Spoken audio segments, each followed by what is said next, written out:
Hello, everybody. I want to first of all just start by thanking Kate and the team for making us so welcome here today and for arranging everything. It's been fantastic to visit here for the first time.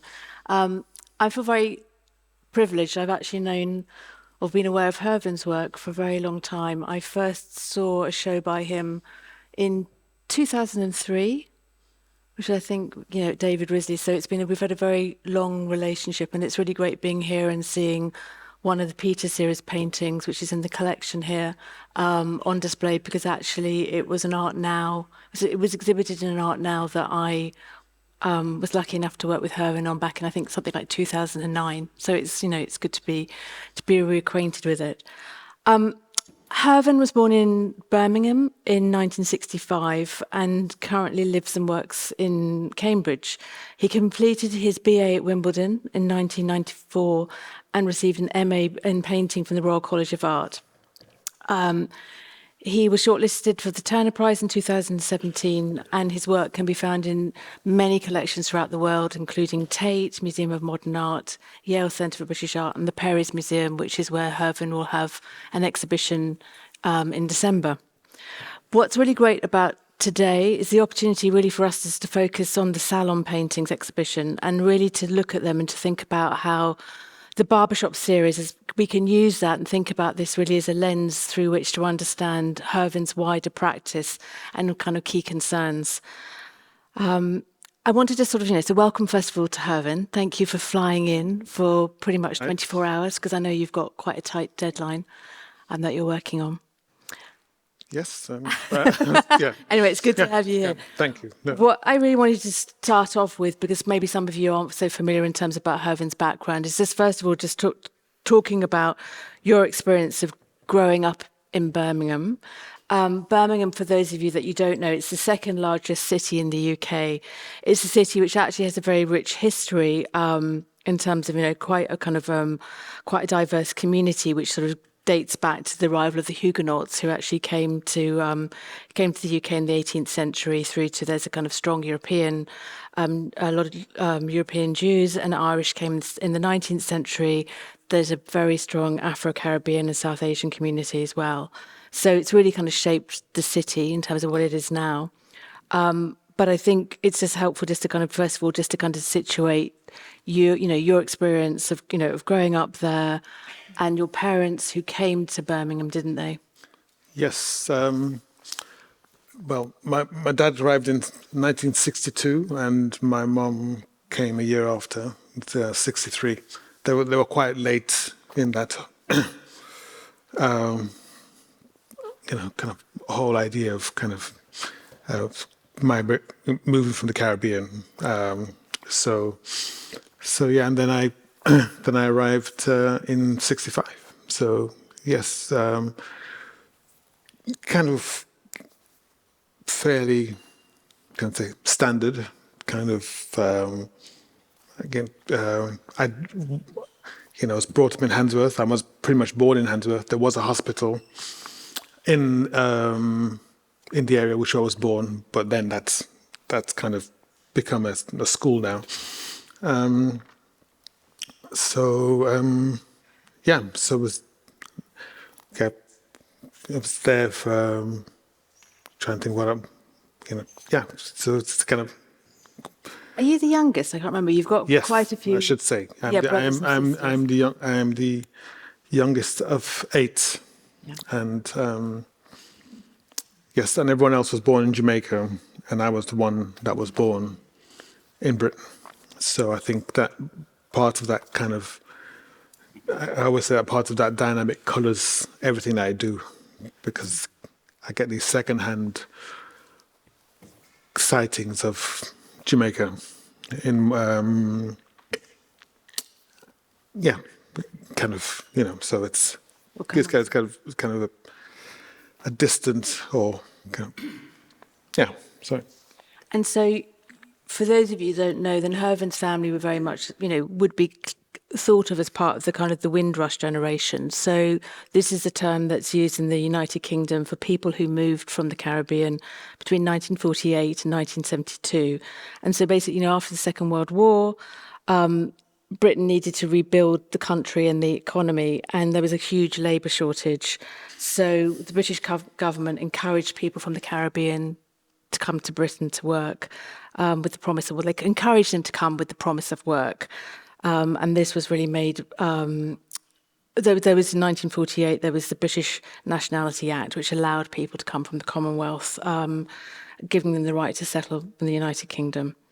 I'm really interested about your childhood because it's, as I understand it, I think very early on, you were recognised as having a kind of talent for drawing, weren't you? You had one brother who was very into photography, and then you were... My brothers drew. They both They drew. both drew as well, okay. Yes. So I think, in a way, I kind of picked it up from them. This, this idea of drawing. Just in. So they used to draw from cartoons, and there was one picture in the house that my elder brother Rupert had made of this Rasta man, and it was kind of revered, people knew of this drawing and would come and look, would want to see this drawing, and so you kind of pulled it in from there. My brother Claude, he had a photographer. He was interested in photography, which was oddly came, I think, with a throwback to Jamaica, because when my sister in Jamaica and her husband, they ran a photography shop, and the conventional type of that time.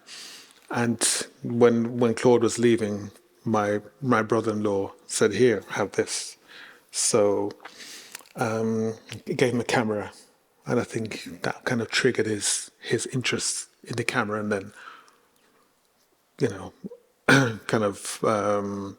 then onto me in a way, because the camera is involved, and I have had played with the ideas of being a photographer when I was younger, but drawing was it.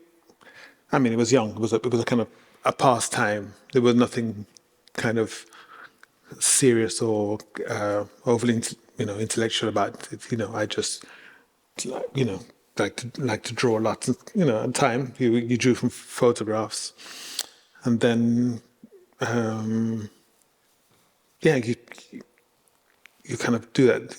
I didn't really consider it as the thing. At that time it was just.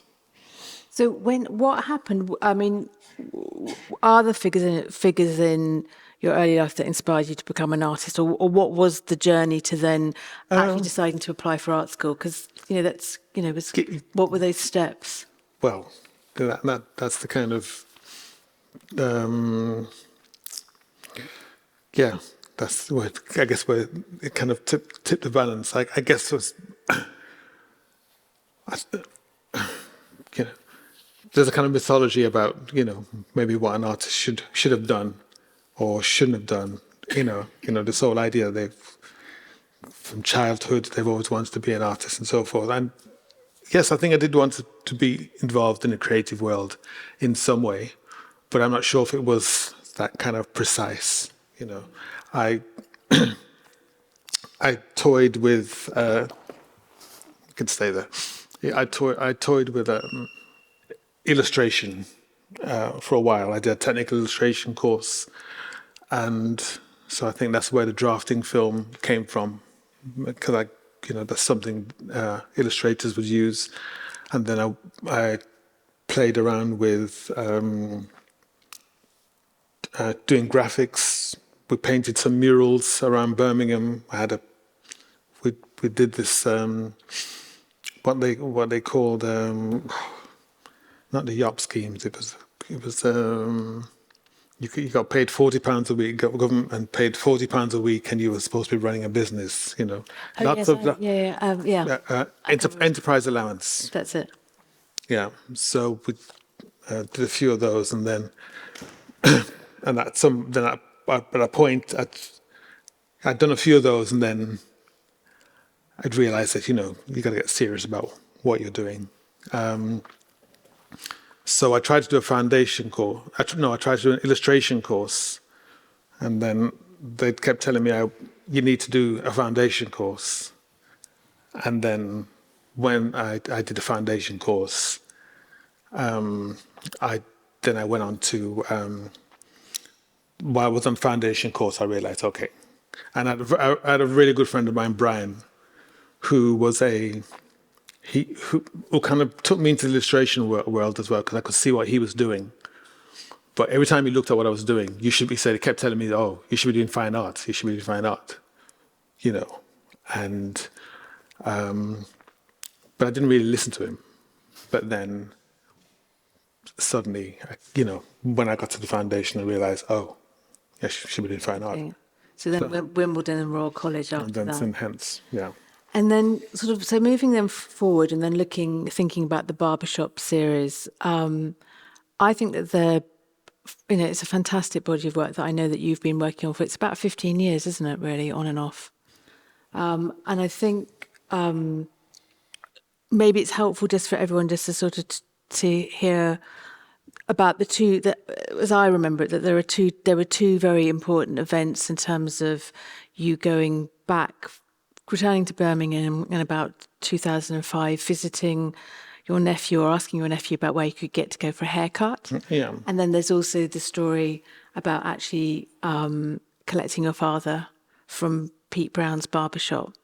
So maybe just in terms of thinking about, and then we can talk about, you know, these ideas around where does subject matter come from in your work. But these were quite significant moments in terms of thinking around that.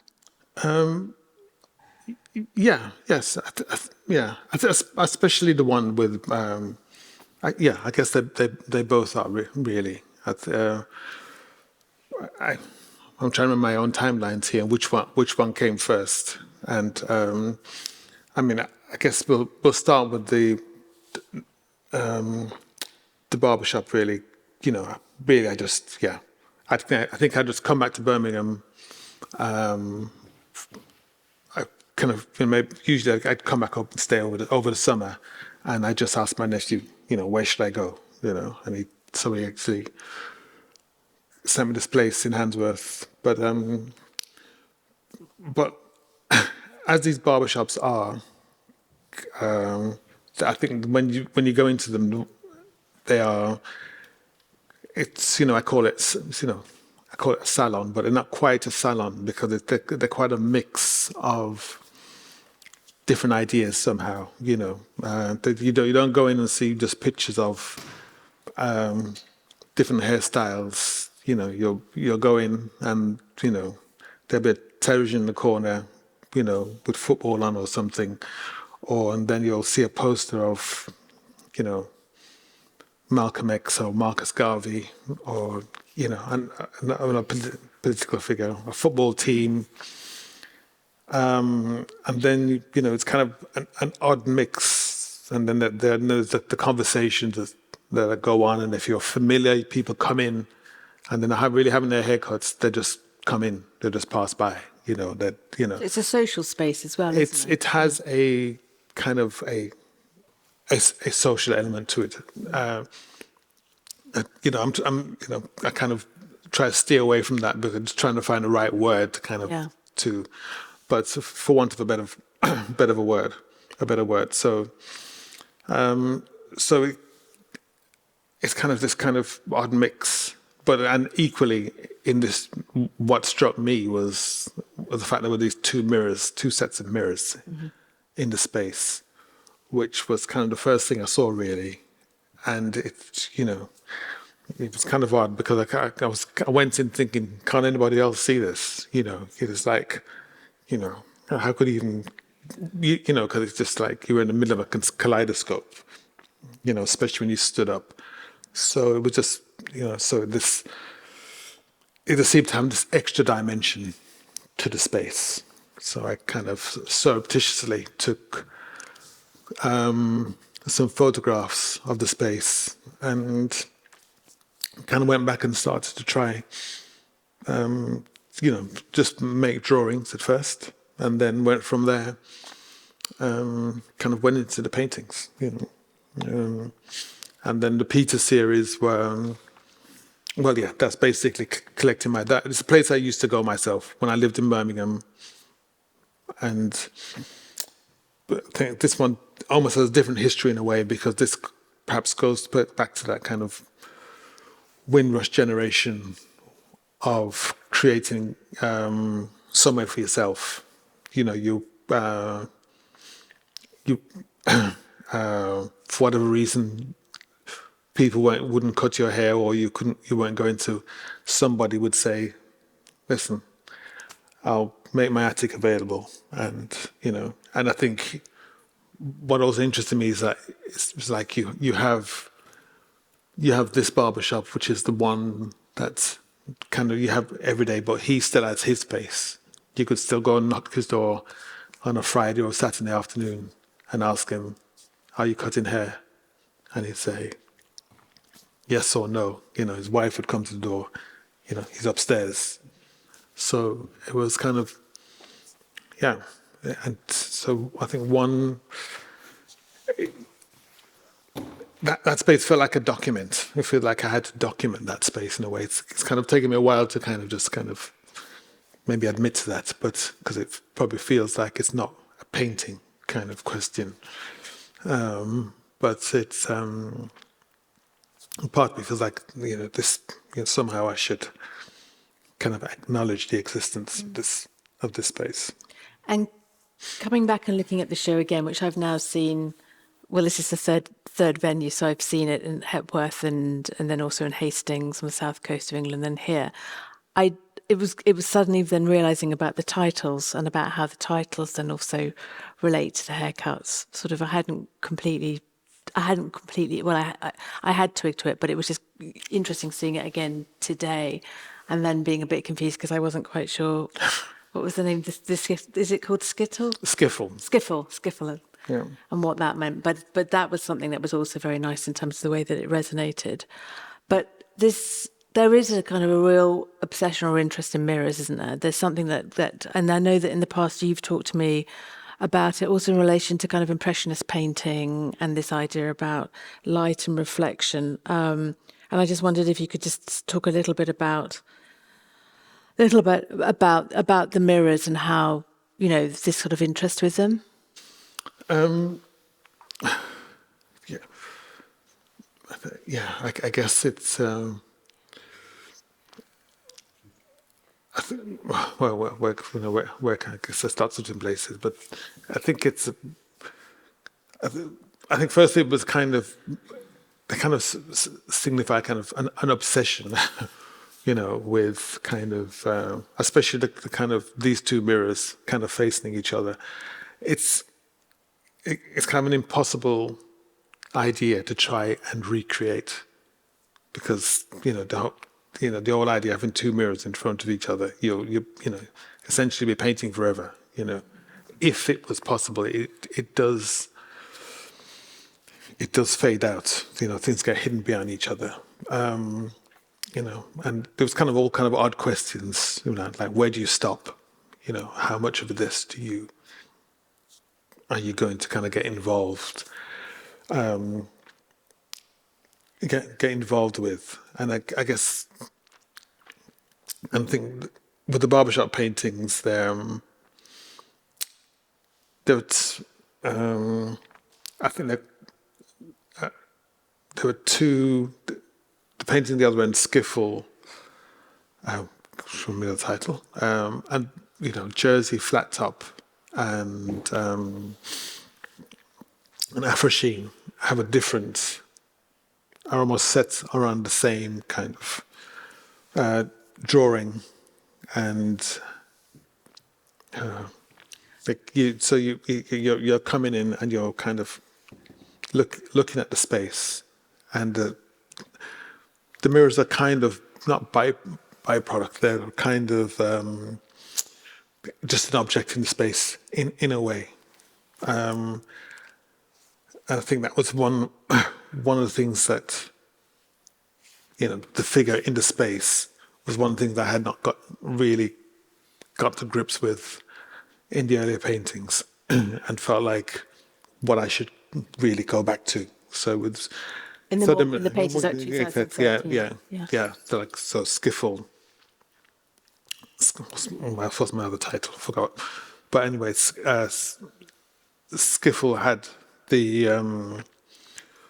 was a kind of a new way to kind of, you're almost involved in the painting. The viewer's involved in the painting in some ways. I felt like Flat Top and Jersey and Afro-Sheen, the viewers kind of can sit out, So, somehow you have you are the you're the person with your haircuts. You are the barber, and then you are the viewer.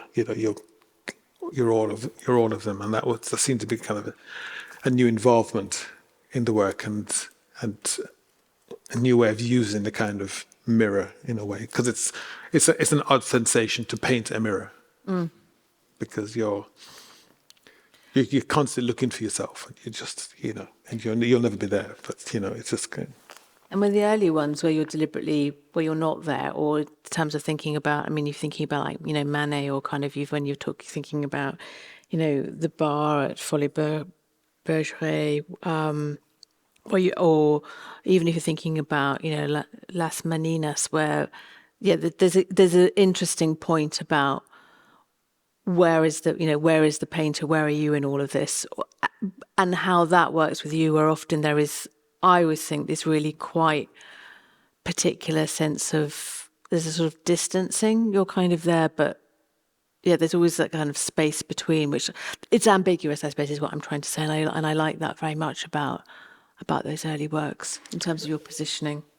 I guess I guess there'd be you want to go into that territory and you don't want to go into that territory because they're kind of they are the the ones everyone looks up to, and so you're kind of entering that arena at your own kind of risk, in a way. So you but in another way it was like, oh, this is the next thing. It's like you can't really not. You have to go there, because that's because it's almost saying, well, this is the next step, And I like the fact that the title of this show is Salon Painting. So you can think about it in relation to hair salon, but you can also think about it in relation to sort of, makes me think about 19th century, French academic painting. So again, there is that kind of ambiguity that I think actually works really well with all of it.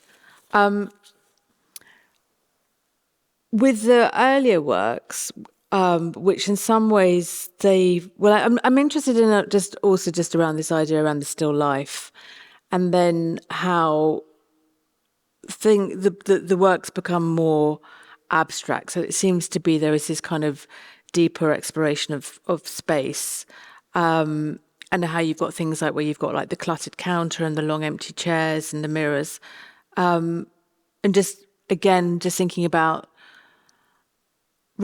kind of, composition. There's a lot has been talked about these in terms of about you working in series, and it is in as much as they all come together, but you shift so much between figuration and abstraction. And I'm just curious about this sense of about what continues to intrigue you, and how, are there particular or defining moments? So this is a very long question. What I'm trying to ask you is are there recurring kind of compositional themes that kind of have served as anchors in within this sort of series? Because it's not like, we were talking about this earlier, it's not like Mondrian, where you have that sort of sense of him starting with figuration and he moves towards something which is much more, moves towards abstraction. With you, there's a kind of a push and pull. So you've got some works where you're working in a very particular way, and then it shifts again. So, if you're just looking at the paintings here, you can sort of see that kind of variety. And I'm just wondering, over this 15 years, were there particular moments where you felt, actually, what I'm really wanting to get to grips with is this. So, for example, with Afro Sheen, you've talked to me about how scale is hugely important, and about the can on the right hand side, which is actually a Red Bull, and about working out, thinking very much about the scale of the Red Bull can, and then thinking about how that scale then works in relation to the composition of a still life. You got to kind of imagine what's kind of happened. It's again, I have this kind of these snaps which are which I kind of collage together to make the earlier paintings, but the barbershop painting, which is on the cover, which is kind of everything the show is kind of centered around, and then it goes on to Jersey. So it's a kind of working out in a way. It's part drawing, part kind of painting, in a way. Because when you look at the first barbershop painting, it's just kind of the ceiling's much higher. So the others are deferred. Everything after that, I cropped the ceiling down, brought level the ceiling down, and so there's a kind of, each time you're making it, you're thinking about these different aspects of the painting, and so you get to this point where and I think part of it, the trigger is the photograph. It's the idea of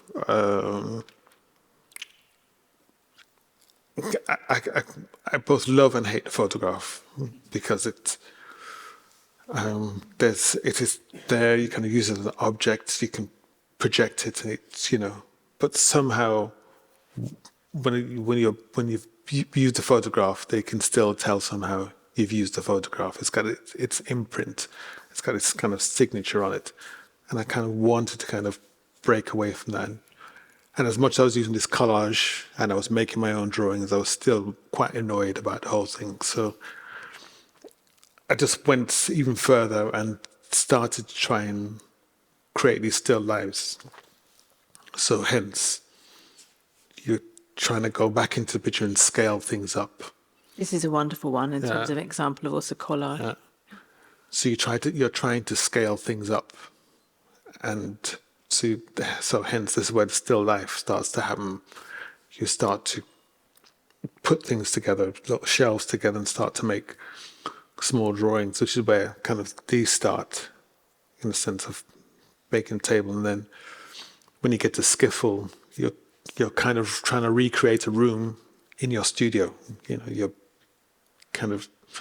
putting mirrors up, you're creating shelves, and you're trying to paint from it, but actually it doesn't quite work, But there are, so you kind of go backwards, again back to the photograph in a way, but somehow to have that kind of live experience, of the space is. Yeah, it's kind of it is semi-important to the making and the kind of shifting of kind of the tensions in the painting somehow. Yeah. And is this where the model box at the end? Where does that come in, or is that? Really that's part of it. That's part of this. You become obsessed with scale or something to draw from, something to give the painting some life, some kind of so kind of tension. So I kind of went through this whole phase of, it's something I'd want to make a long time back, but I think I got caught up in making it in CNC, with CNC machines, and having it kind of commissioned out, and and then in the end, I just just made the thing, So there are kind of recreations of the spaces in kind of in 3 dimensions, So kind of from that red bulb, you kind of scale back into what potentially the scale of the place is. You kind of go back to the place and you kind of walk outside and you kind of measure, to get an idea of what the space, of what the scale of the space is, in a way. So I think, so it's kind of a kind of behind the scenes shift as well. It's, from from the photograph more to a kind of still life in a way. And I know that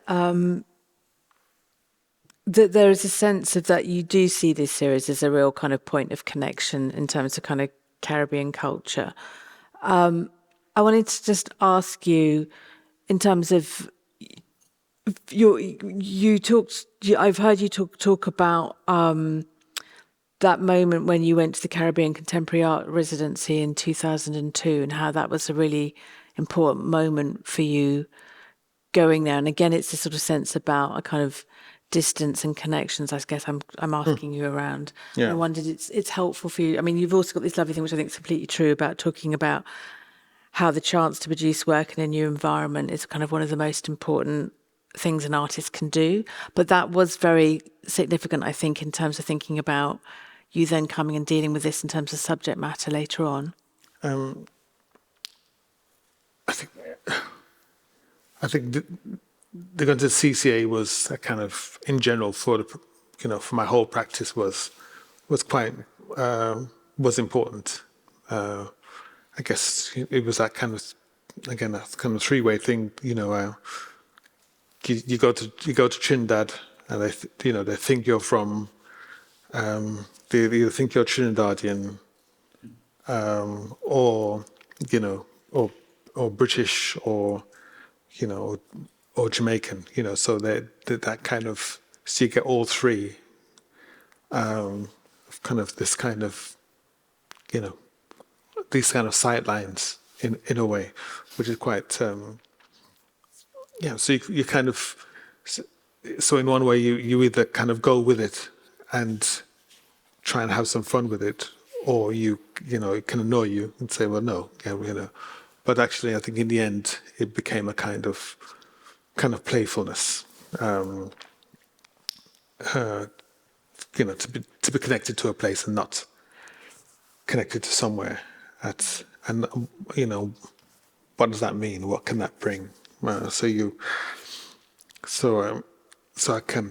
brought that back to kind of brought that back to the studio. But I think it was making these. I think it's wanting a connection. I want to make paintings. And the question is so often is the subject matter, or being having a connection to a place. And in a strange way, yes, I did want to make the kind of exemplary kind of British landscape painting, but in an odd way I didn't really have, you felt as though you had to have that kind of deep love or deep connection. And I think kind of going back to these places or working from within the community kind of gave you that connection. Hence, the early paintings of a park, because I felt like, well, this is a bit of the Caribbean that I kind of, this is a bit of Britain I know, The park painting with the ball. Yeah. So these early, but it was during this fantastic residency when, that was when you also started making the country club.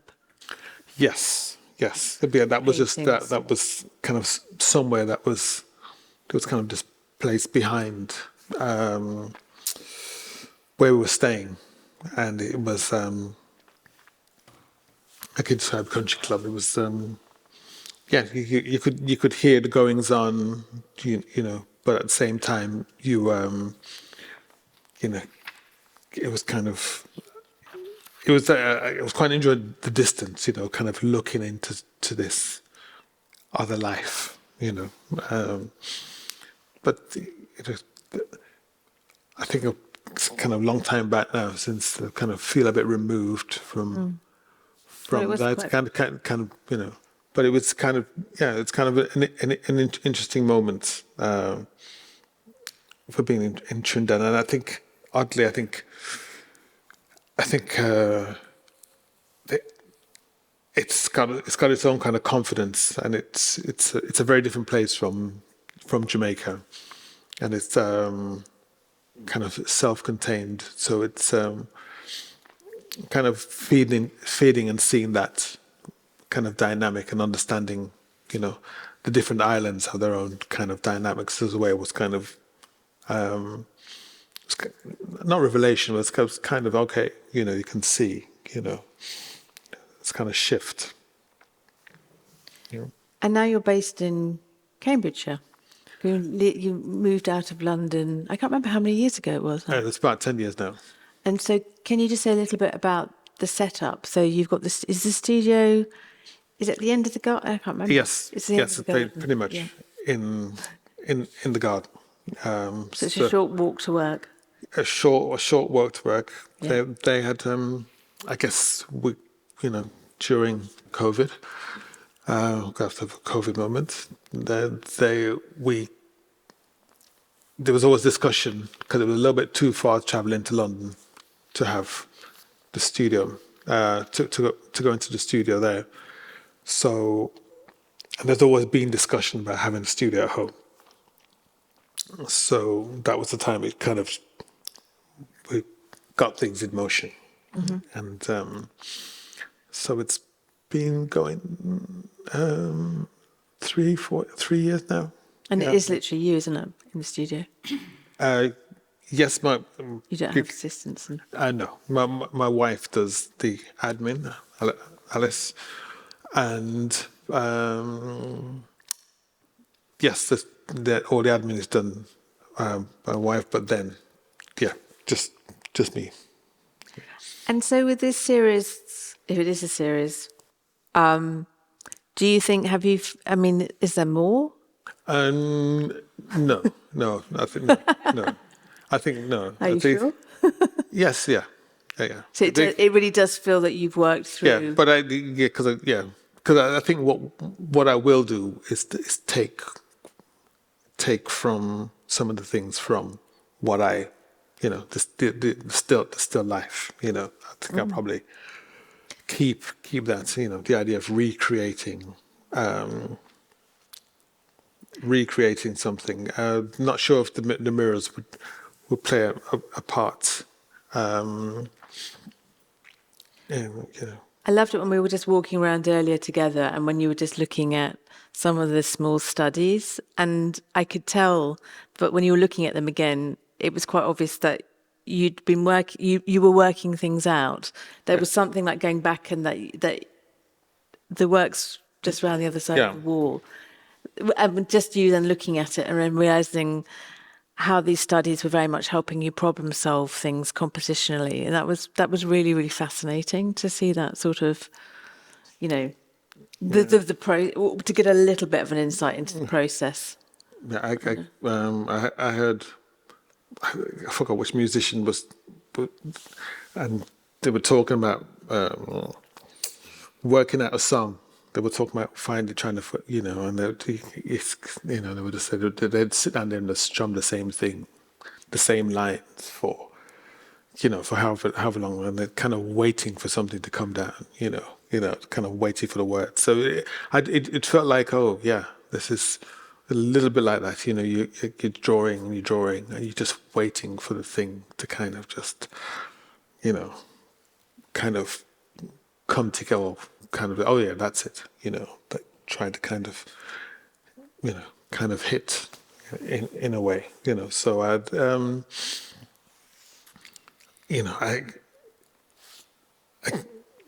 I guess,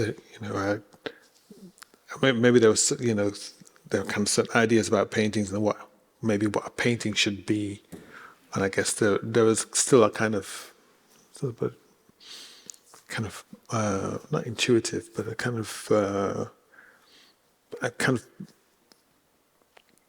I'm very much into the kind of the logic of of the painting itself. This will tell me what it should be. But how do you work out this size of them? Because that's also, I mean, it was just interesting when we were talking about the red, the working out the size of the Red Bull can in the painting, which is just straight down here. Yeah. But then actually, you work on quite a different ranges of scale.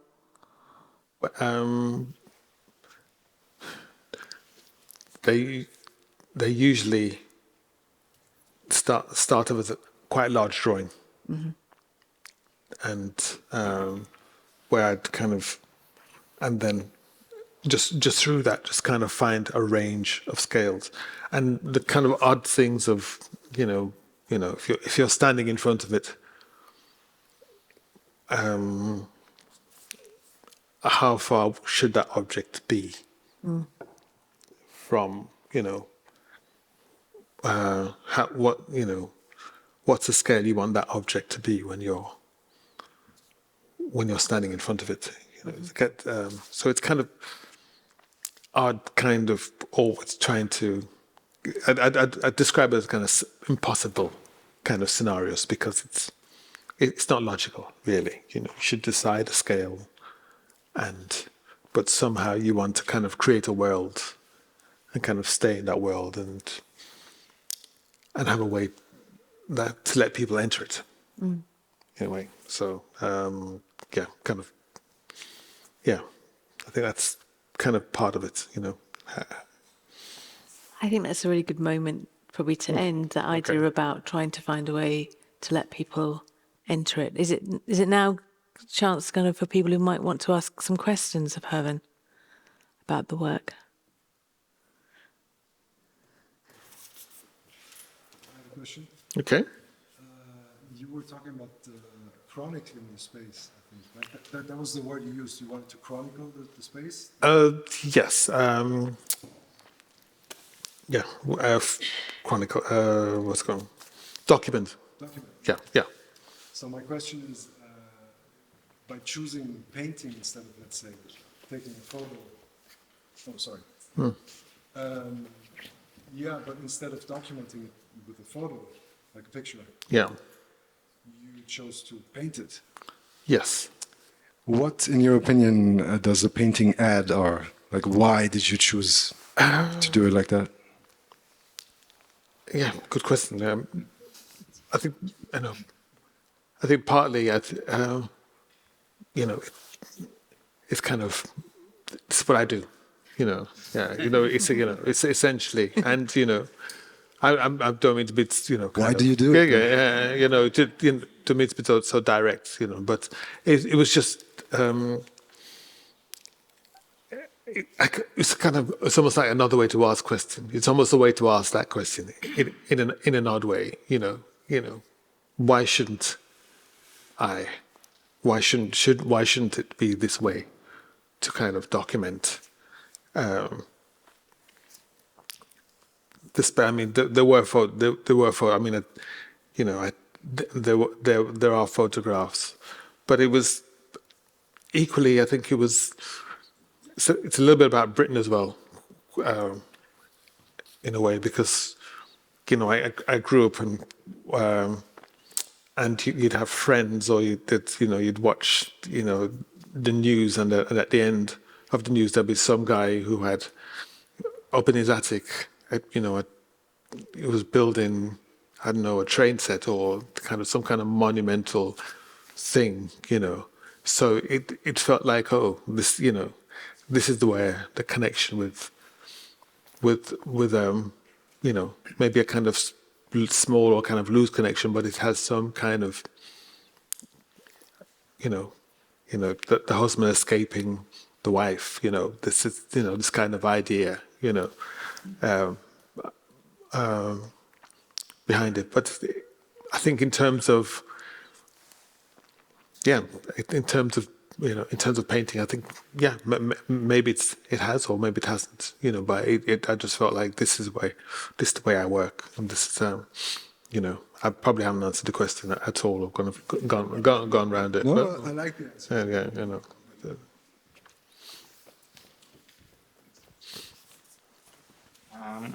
Yes, I really like these paintings from barbershops where I want to sit down. I want to sit down in the chairs and just relax there because they look so welcoming. And what I like a lot is that there is no cleanup of hair. You always leave a lot of hair on the floor, which is like very relaxing. You don't have to clean up, just sit down, don't clean it up.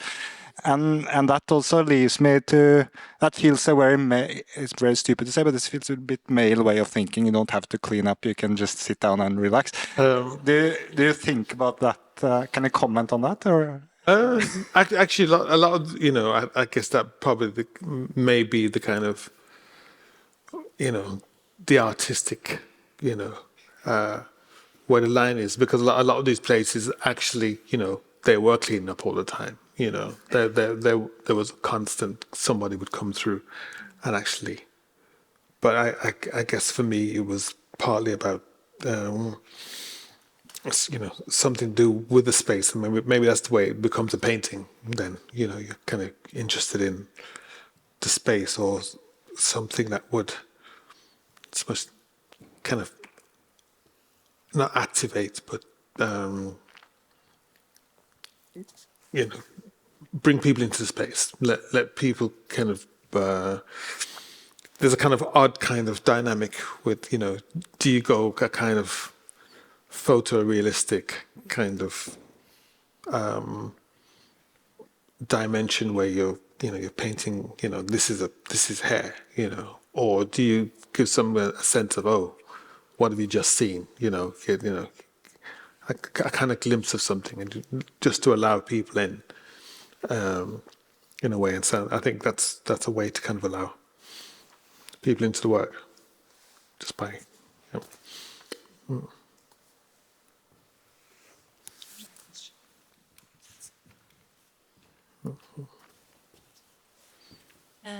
I was sort of watching the titles of your pictures, and there was one of them that really it was is it okay to be black? Question mark. Okay. Did you bring that question with you into the barbershop, or did it occur to you in the barbershop, and did you get an answer while you were in the barbershop on that question? Or is that a little too... No, it was. I guess it was one of the elements that I felt were in. It's about the conversation. It's about what happens. It's about the images that are in the work and that were in the barbershop that I'd seen. Lots of times, kind of lots of black historical figures, and so you're. It's kind of another place where the work. You're thinking about, can I go down that route, or how can I contain, or bring these questions into the space, into the work in some way. So it was. Yeah, I think that was one of the things that I think kind of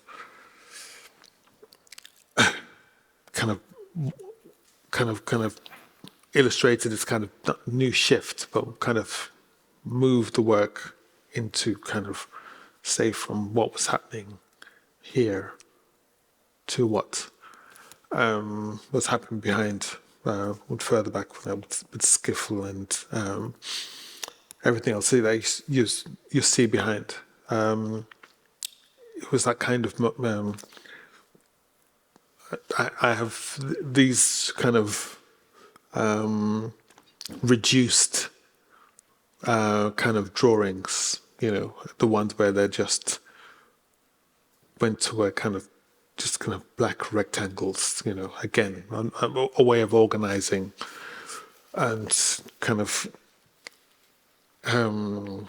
deciding what to have in the space. That somebody looked at one once and thought and called it kind of like a redacted document, and I felt that kind of summed up, you know, some of the ideas that, you know, if we could make, you know, a painting that kind of has that kind of tension of, you know, so you're looking at something, but, you know, it's almost like it's about something else in a way. So it's, yeah, it's kind of lots of ideas that kind of, when I've kind of kept those ideas in the last two paintings. Yeah, especially I think it's especially Skiffle. I think I should check my own titles, but not. I didn't want to kind of directly discuss a figure. I kind of wanted to kind of create a kind of, you know, there's part of one of the paintings has four guys in doing people doing karate. So I think in the 60s and 70s, kind of people from the Caribbean, there were a lot of guys who learned self-defense because of the times they were in. They said so. They kind of said, you know, so it kind of acknowledge these moments, which probably just going back to your question again about, you know, documenting as well. So yeah, there was kind of these shifts. There's kind of lots of these ideas that kind of seem to kind of permeate in these spaces, and I kind of just want to kind of examine them.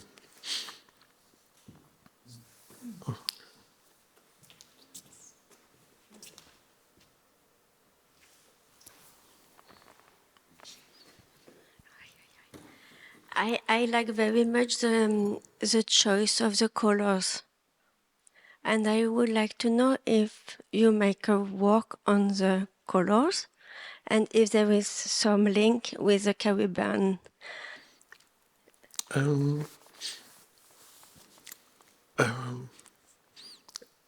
The colours have maybe lots of I would say there is a link. You know, with the Caribbean, I partly. So I think sometimes I want to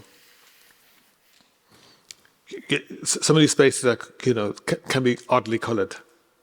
You know, but there's one just near Peckham, and it's kind of every time I see it's painted orange, and I just kind of think, I mean, that's not really the colour for, you know, maybe who am I to judge? But, you know, you just don't think like, yeah. So the kind of sensibility there that in the earlier paintings, especially kind of in Jersey, the colours were kind of way to locate things, you know, because you're working with lots of these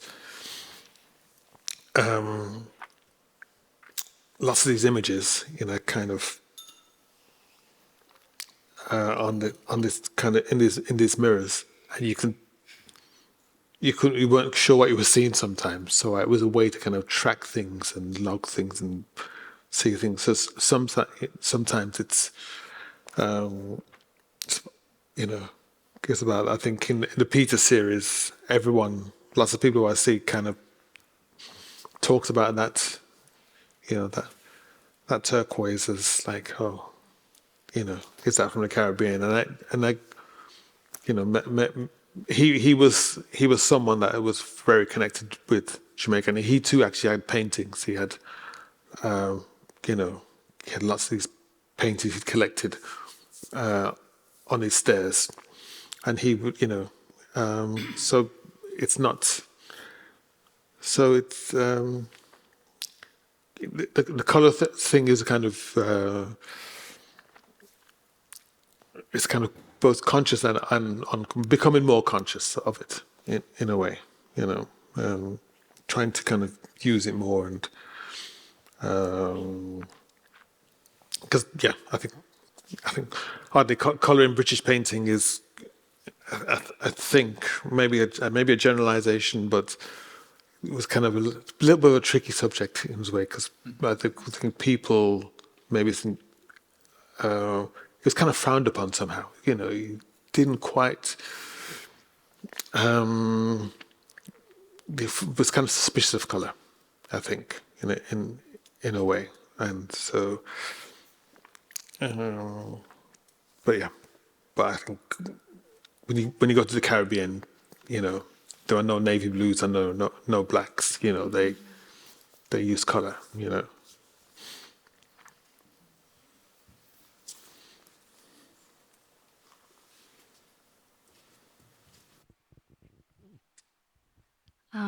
I just wanted to ask you, what are you working on now? I have a show at the Perez Museum in Miami, and there is so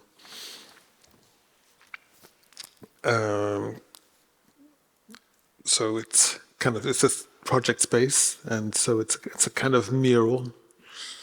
It's kind of the largest thing I've kind of ever painted.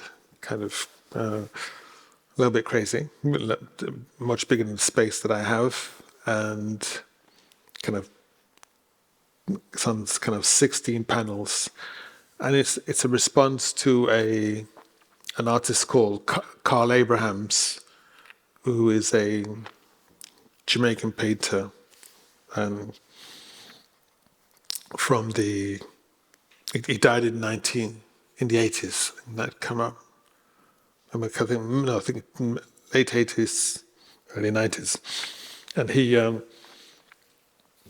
the departure lounge of the Norman Manley Airport, he has this huge mural, and it's kind of the history of Jamaica, and so the placement of it in departure lounge was kind of an interesting kind of jumping off point for me, because the show, because of what Miami is kind of seen as, you know, it's the place where people from the Caribbean kind of escape to. It's kind of a conversation, or I kind of use that as kind of, I remember the first time I went to Jamaica, I almost kind of came back kind of changed, you know, because it was kind of a different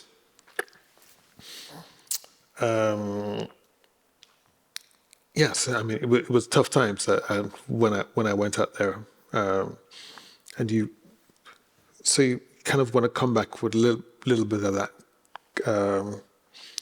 that conversation. Like when you come back to England, there's a kind of constant discussion, you know, people asking you questions. What was it like, you know?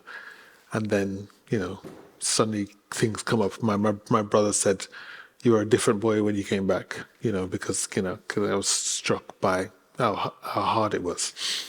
And, you know, I think I was kind of silent for a long time. So it's that kind of idea of, you know, it's of what are people talking about a little bit, and in the Carl Abrahams, I think he kind of, I feel as though he misses a section out. You know, he's gone from different parts of the history, but there's a section kind of missed out. So maybe the idea is to kind of fill that gap in some way, but, and then perhaps add something new, kind of new conversation about kind of backwards and forwards between these places. Yeah. So that's December, isn't it? Okay, no, I installed in November. So It's right, I'm reminding you of shipping deadlines. It's yeah, yeah. It sounds fantastic. Yeah. It's slightly over time now, but if I can just indulge myself in Okay. the question, I think because I think the famous quote that art is never finished; it's always abandoned, and I think. I'm very curious about the magical, mysterious time that artists have in their studio and the relationship they have with their work, but also concluding works. And what I'm interested in with your work, which is predominantly made in series, does working in series make that process of stepping away from the work a little bit easier because you know that you can go back in another work and kind of re-explore these ideas, or do you still have that, the struggle?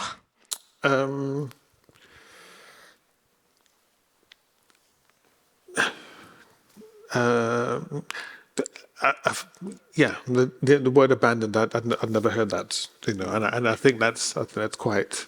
I think that's quite apt. I think that I think also there's a different way to finish things as well. What